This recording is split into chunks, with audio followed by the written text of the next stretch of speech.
भरिबा बेले विमानरू खसीगला चक जेउठू उड़ाण भरीथिला पुणी फेरी सेठारे ही कला जरूरीकालीन अवतरण। तेबे फ्लाइज फायर बोइंग 737 विमान को जरूरी अवतरण करा जायछि। मिलिथिबा सूचना अनुसार घटनाटी दक्षिण आफ्रिकार ओआर टम्बो अंतर्जातीय विमानबंदर रे घटिछि, जहार वीडियो एबे सामना को आसीछि। वीडियो रे देखिबाकू मिलिछि जे रनवे रे लैंडिंग समय रे व्हील रु धुआं बाहरुछि। डाहाण पार्श्व संपूर्ण तळकू खसी पड़िथिबा मध्य देखिबाकू मिलिछि। तेबे एथिरे केही आहत होई नथिबा विमान कर्तृपक्ष सूचना दैछन्ति। सेपटे विमानर क्रू मेंबर को उपस्थित बुद्धि जगु समस्तଙ୍କ जीवन बंचिथिबा कहा जाउछि।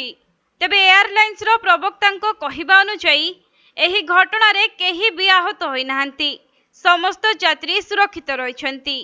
विमानर क्रू मेंबर चक्का खसिबा जानिबा परे पुणी संगे संगे अवतरण कराइबाकू एसीटी को जणाइथिले, जहा फଳରେ जरूरी कालीन अवतरण करा जाई समस्त यात्री को सुरक्षित भावे उद्धार करा जाइछि।